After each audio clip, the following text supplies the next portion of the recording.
You know, when you are trying to take a picture of something truly majestic, let's say breathtaking mountain range at sunrise, you don't just immediately point the camera and press the shutter. Oh, definitely not. Right. Because if your lens is smudged with fingerprints or covered in dust or, I don't know, fogged up from the morning cold, it absolutely does not matter how brilliant that mountain is. Yeah, your picture is going to be a completely blurry, distorted mess. Exactly. You cannot perceive the glory of your subject until your own equipment is completely clear.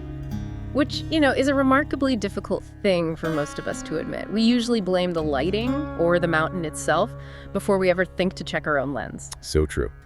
Well, welcome to the Deep Dive. Today we're taking you on a close reading and exploration of a deeply revered piece of spiritual technology, the Hanuman Chalisa. Yes, and it is such a rich text. It really is. Our mission here is to explore the vivid imagery of this 40-verse hymn, decode the highly specific promises it makes to its listeners, and try to understand the fascinating, almost paradoxical duality of the figure at its very center. It's quite a journey, for sure. Okay, let's unpack this. Because Tulsidas, the author, actually refuses to begin with the epic feats of his subject. He starts with the reader. Right, the very first instruction in the opening couplets, the doha, is an absolute demand to clean the mirror of the mind with the dust of the guru's lotus feet. Yeah, the mirror of the mind. What's fascinating here is that before we hear a single word about cosmic powers, giant leaps, or shape-shifting, you are forced into a state of profound epistemological humility. Wow, epistemological humility. I like that phrase. Well, the speaker of the poem begins by openly declaring their own body to be devoid of intelligence. And we should clarify, that doesn't mean having a low IQ. No, of course not. It means recognizing that your default human state is clouded by ego, distraction, and just a fundamental misunderstanding of reality.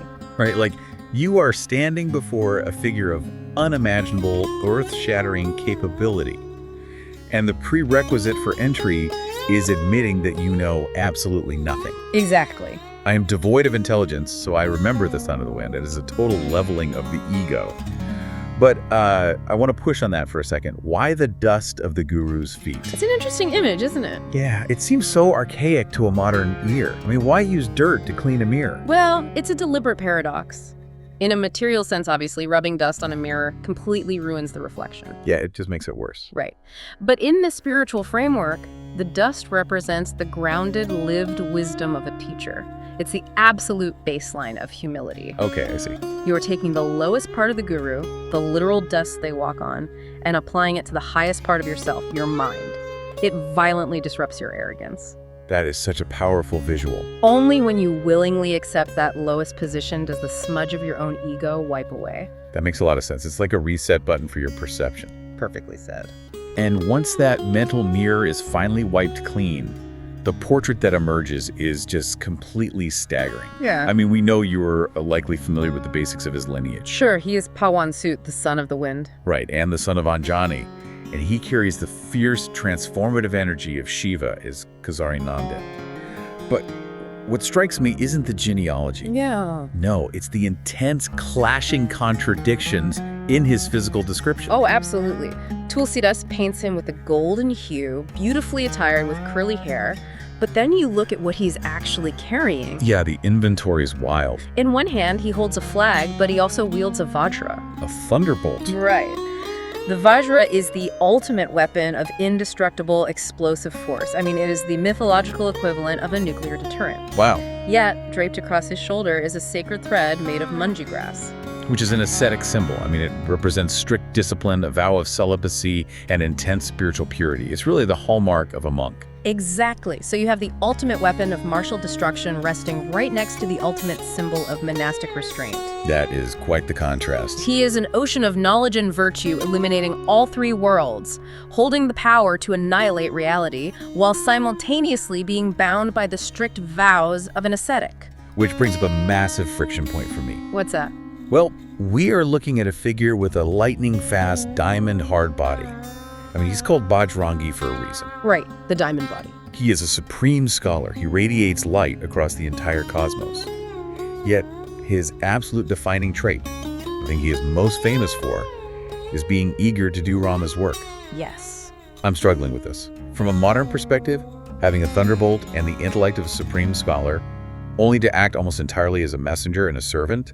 It just feels like a massive underutilization of talent. I can see why you'd say that.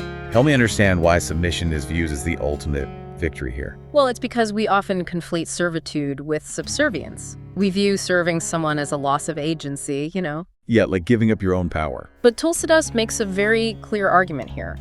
Immense strength without a guiding principle is just chaotic, untamed energy. It's destructive. Okay, so power needs direction.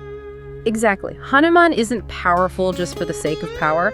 He is specifically called the dispeller of bad intellect and the companion of good intellect. Ah, okay. His power is always laser-focused, directed entirely by his absolute love for hearing about Rama's character. So the servant role isn't a demotion at all. Far from it. It is the highest possible expression of his power because it is power with a perfect, unwavering purpose. That completely reframes it for me. Yeah, unchanneled power is just a hurricane. Channeled power is what sustains the universe. He revels in listening to the stories of his Lord because it keeps that immense capability anchored to righteousness. Okay, I see how the munja grass acts as the steering wheel for the Vajra. That makes so much sense. It's a great metaphor. And we see this philosophy manifest violently into the physical world when we look at his actions. I want to transition into how this devotion actually dictates his movement. Oh, his physical form is fascinating. Right. He doesn't just hold these static attributes. His physical form radically alters based entirely on what the mission requires. Yes. The shape-shifting described here is a profound metaphor for adaptability. How so? Well, when he finds Sita captive in the demon city of Lanka, he doesn't burst in with a thunderbolt, he takes a microform. Yeah, really small. He shrinks down to an almost invisible state to subtly reveal himself to her without causing any alarm. But then, practically in the next breath, he shifts into a fearsome form and literally burns the entire city of Lanka to the ground. It's an incredible shift. And later, he expands into a massive, towering Bhim form to slaughter demons on the battlefield. Notice the causality there. What do you mean? The ego usually demands that we project one consistent, impressive identity to the world. A proud warrior refuses to shrink. Right, they have to maintain their image. But because his ego is entirely subjugated to his devotion, his physical form scales perfectly to the needs of those he serves. He has no attachment to being big and absolutely no shame in being small. He just becomes whatever the moment requires. Exactly. Here's where it gets really interesting. The sheer mind-bending shifts in scale. In one verse, he is holding a tiny signet ring in his mouth, leaping across a massive, terrifying ocean to deliver a message. A huge feat in itself. And it's noted casually, like, of course, he crossed the ocean, no surprise there. But then there's the verse about his childhood. Oh, yes. He leaps thousands of yojanas, which is an astronomical measurement, straight into the cosmos to literally swallow the sun. Just swallowed it whole. And why? Simply because he looked up and thought it was a sweet fruit. If we connect this to the bigger picture, the sun swallowing incident perfectly illustrates that raw, untamed potential we discussed earlier. Because he was just a kid. Exactly. As a child, before his devotion to Rama fully anchored him, his capacity was so limitless that he casually threatened the entire solar system out of sheer appetite. That is wild. It shows the listener the sheer magnitude of the engine under the hood. And when that engine is finally put into gear for his allies, the fundamental laws of physics just seem to break. Look at the Sanjivani herb incident. A classic example. Lakshmana is mortally wounded on the battlefield. Hanuman is sent to find a specific glowing herb on a distant mountain to save him. And because he doesn't have time to identify this specific plant, he just uproots the entire mountain and carries it across the sky. Right, it is an overwhelming, impossible feat, which leads Rama to joyfully embrace him, pressing him to his heart, and declaring that Hanuman is as dear to him as his own brother Bharata. That is a massive theological statement. The supreme deity is claiming this servant as literal family. And it isn't limited to physical healing, is it? No, he fundamentally alters the geopolitical landscape for his allies. He secures massive worldly victories. Like with Sugriva. Right, Sugriva regains his royal throne purely because Hanuman facilitated his alliance with Rama. And Vibhishana too. Exactly. Vibhishana, who's the brother of the demon king, listens to Hanuman's counsel and eventually becomes the Lord of Lanka, a fact that is known to the whole world. You are building a very specific thesis here. Let's hear it. You're saying that the most difficult, insurmountable tasks in the world, crossing an uncrossable ocean, curing a mortal wound, overthrowing a tyrant, they all become incredibly easy, or sukham, entirely through his grace. That is the core argument being presented to you. His devotion acts as a reality-bending force. It makes the impossible look like everyday administrative work. Everyday administrative work, I love that. Which is why deities like Brahma, sages like Narada, and the guardians of all directions cannot fully articulate his praises. It literally breaks the bounds of language. So if he is this reality-bending force of nature, how does a figure who swallowed the sun translate into a personal, everyday protector for someone listening to this right now? That's the pivot in the text. It feels like we are dealing with a mythological titan, but the latter half of the Chalisa promises incredibly intimate, personal interventions. Tulsidas frames him as the ultimate, unyielding gatekeeper. You are told you are the sentinel at the door of Rama's court. Okay, gatekeeper. And then a hard, inviolable rule is laid down. Absolutely no one enters without his permission. Hatnaja Bina Paisare. No VIP access without him. He isn't just a historical figure who did great things in the past. He is an active, present-tense protector whose roar makes all three worlds tremble. And the specific protections outlined are so deeply visceral.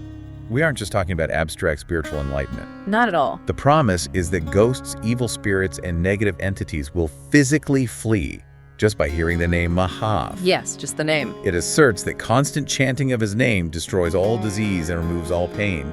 Nasai Rag Harai Sabpira. But I have to ask how. How does it work mechanically? Yeah, how does a sonic repetition, just chanting a name, act as a medical or psychological shield? Think about what happens when human beings experience profound pain or fear. Our minds completely fracture. Oh, absolutely. We spiral. Right, we spiral into anxiety, imagining 1,000 terrifying futures. Chanting acts as a cognitive anchor. An anchor. By forcefully redirecting your fractured attention onto a symbol of absolute unwavering strength and devotion, you are literally starving your fear of the oxygen it needs to survive. Wow. So you aren't just making a sound. You are aligning your nervous system with the frequency of courage. Exactly. You are tuning the dial away from the chaos. And beyond just shielding you from the negative, there is a promise of immense positive intervention. Oh, you mean the boons from Sita? Mother Janaki, Sita, granted him the authority to distribute the 8 Siddhis and the 9 Nidhis. Which definitely requires some unpacking. The 8 Siddhis are supernatural abilities. The power to become infinitely small, infinitely heavy, to teleport, to manipulate matter. Wait, really? Teleportation? Yes. And the 9 Nidhis represent endless, inexhaustible divine wealth. He literally holds the keys to every form of material and spiritual dominance a human ego could possibly desire. So he essentially has the cheat codes to the universe. He does. But here is the brilliant twist. He possesses all of that, he can give all of that away, but it isn't his greatest asset. Right, his greatest asset is the Ram Rasayan. The elixir of Rama. He possesses this essence because he is in a state of constant, unbroken service to the Lord. It's almost like acoustic resonance.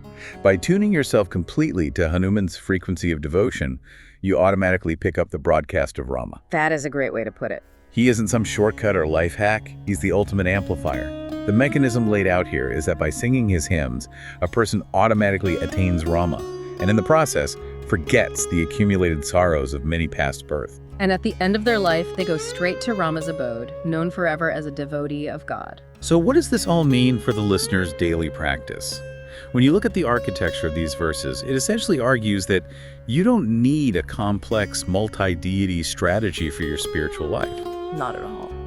Or devata chitana tharai. Do not even bring another deity into your mind. Hanuman alone is sufficient to grant all joy. Finding shelter in him provides absolute happiness. The shelter is uncompromising. Tumraksha kahukodarna. When you are the protector, who is there to fear? Really beautiful. Whoever brings a sincere, focused desire to him will receive the limitless fruit of life. His glory doesn't just span geography. It spans all 4 ages of time, the yugas, burning brightly as the light of the world. If Hanuman acts as this ultimate everyday gatekeeper, it begs the question, how do you actually get him to open the gate for you? Well, Tulsidas doesn't leave that to guesswork. He leaves a highly specific mathematical prescription right at the end of the text. Right. He shifts from describing the majesty of Hanuman to giving you an instruction manual. The promise is that whoever recites this text exactly 100 times will be completely freed from the bondage of the world and will achieve great joy. Why 100 times, though? Why the specific math? Because it's a practice of wearing down a groove in your consciousness. You can't just casually read it once and expect your ego to dissolve. Yeah, that makes sense. One read won't do it. 100 recitations require time, breath, and a relentless redirecting of the wandering mind. It forces you to spend hours sitting in the presence of that humility we talked about at the very beginning. It's the friction required to actually polish that mirror. Exactly. Tulsidas claims that whoever reads this achieves perfection, or siddhi. And he doesn't just make the claim in a vacuum. He calls down a cosmic notary. Yes, he does. He states this guarantee is witnessed by Gauri's lord, Shiva himself. The architecture of the entire piece is just brilliant. It starts with your mind, explodes outward into the deepest reaches of the cosmos to swallow the sun, traverses oceans, burns cities, and then violently contracts right back into the human chest. What a journey. Tulsidas identifies himself as the eternal servant of the Lord and makes one final, deeply personal plea. He asks Hanuman, along with Rama, Lakshmana, and Sita, to make a permanent home in his heart. It's a profound landing point for the deep dive. We started with a plea to just wipe the dirt from our own perception. We did! We moved through the awe-inspiring feats of a warrior who balances the most destructive weapon in the universe with the quietest vows of a monk.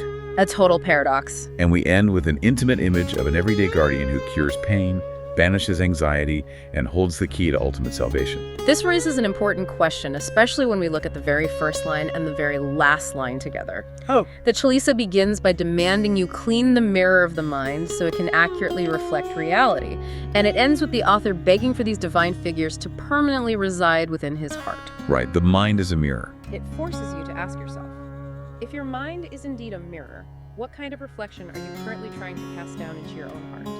Are you reflecting the chaos, the anxiety, and the endless distractions of a very noisy world? Or are you striving to reflect the kind of absolute, unwavering devotion that makes even the impossible seem incredibly easy? नमस्कार दोस्तों, कैसे हो आप लोग। आशा करता हूँ आप लोग अच्छे होंगे, स्वस्थ होंगे। आशा करता हूँ आप लोग को ये वीडियो पसंद आया होगा। ये वीडियो पसंद आया होगा तो वीडियो को लाइक सब्सक्राइब जरूर कर दीजिएगा। मिलते हैं तब तक नेक्स्ट वीडियो में। तब तक के लिए धन्यवाद जी।